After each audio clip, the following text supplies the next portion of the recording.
it perhaps will lead to more discussions. I just don't think anything, fruitful will come from 2 days of meetings or a short week of meetings. But I do believe that the road will be cut in a way that, talks can be had, deals can be made down the future. Because, look in the past, a lot of this trade talks have been a lot of headline risk. It's been very fearful when they first come out.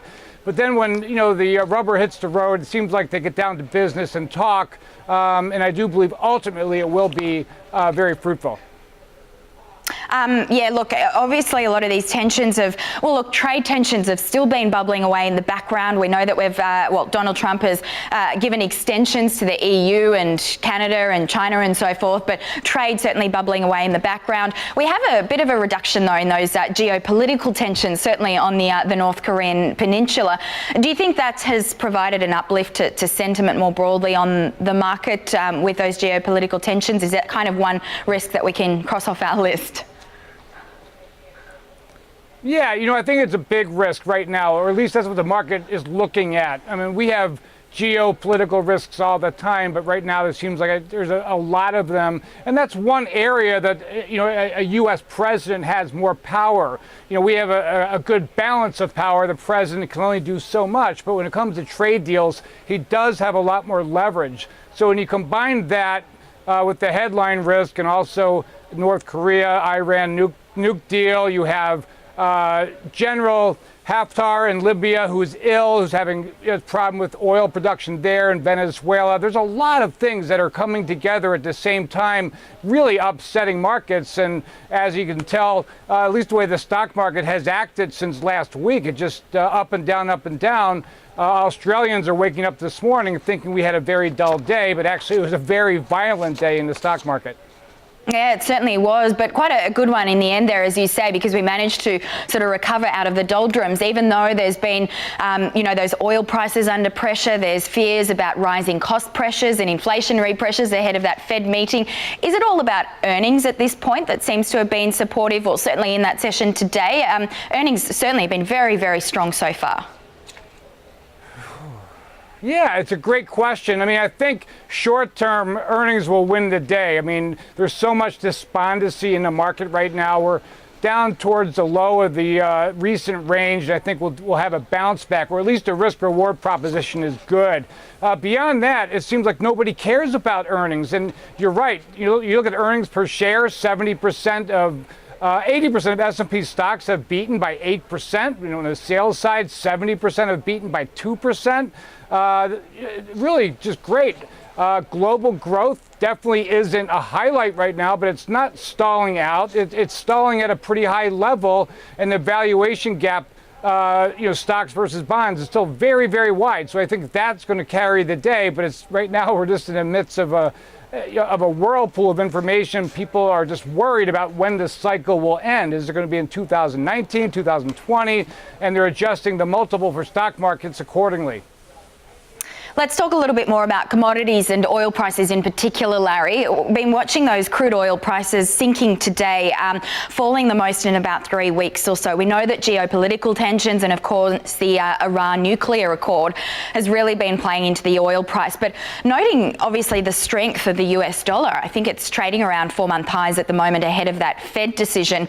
What do you put that drop down to today? Because, as I say, it was a fairly big drop there. Is it all down to the strength of that dollar ahead of the Fed meeting? It could be. I think it's part of it. But let's remember what brought oil to where it is today. I mean, it started the year in the low 60s, U.S. terms, up to near $70 a barrel. And it seems like fundamentals, investor flow, and geopolitics all were working in its favor. And I kept saying week after week that I still think oil is going down, and I'm still not right, but I still believe it will. But really, when you have the tensions or the unknowns of Venezuela, Iran, Libya, investor flows are still good. I mean, when the dollar was breaking, it was a good hedge against inflation, so people thought. And because of geopolitics, people were buying oil to hoard it, per se. The fundamentals, supply and demand part of the story really isn't that different than it was 6 months ago. Still surprising me that demand is as resounding as it is. So anyway, with all that to say, the three things that are driving oil up, I think if just one of them changes, it'll bring oil back to earth where it belongs, which is the low $60 in U.S. terms. And one of those catalysts that we're watching for, of course, is the Iran nuclear deal. A US decision on whether to scrap that deal might not come until the end of next week. What sort of outcome? Is there any indication at this point on what sort of outcome we might see with respect to Donald Trump's decision on that Iran nuclear accord? Yeah, like right now it's all headlines, and I've stopped reading the headlines a couple of years ago because it just so often just scare me out of a trade, scare me out of a position. I'm of the mind that there will be some type of amicable resolution to all this, and maybe it's more hope than it is anything else. But I really do think the foundation's being laid for an amicable resolution that still won't help oil per se. It could actually hurt it in the short term. That's to be seen. Let's talk strategy then. With all of what's going on and an increase in volatility, markets kind of just tracking sideways at the moment, and still concerns, I guess, about rising rates and cost pressures. I mean, what would you be doing right now? And we spoke earlier in the week with one of our guests saying, look, the best strategy right now is to do nothing and cash is king. What's your opinion? What should investors and analysts and shareholders be doing, I guess, in this sort of market? Sure. No, I'm steadfast from where I've been the last couple of weeks. I mean, not really looking at interest rates. I mean, when you put inflation in the picture, U.S. Fed fund futures are 0%. 10-year yield is actually 80 basis points. So you got a full percent to worry about before I think that's what we need to look at. So it's really growth momentum. And, is the momentum there? I would say I think it is. I mean, I'm cautious. I see some of the data continuing to tail off a little bit, but we do have to remember that it's tailing off at a very high level. And I don't think we're at the end of a cycle quite yet. And I think the market still has time to continue to go.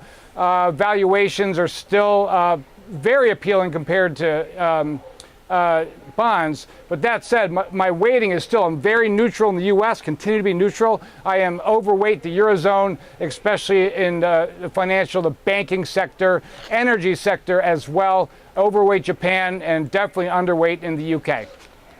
Fantastic. Larry Shover from SFG Alternatives. We really appreciate your analysis as always. Thank you so much. Thank you.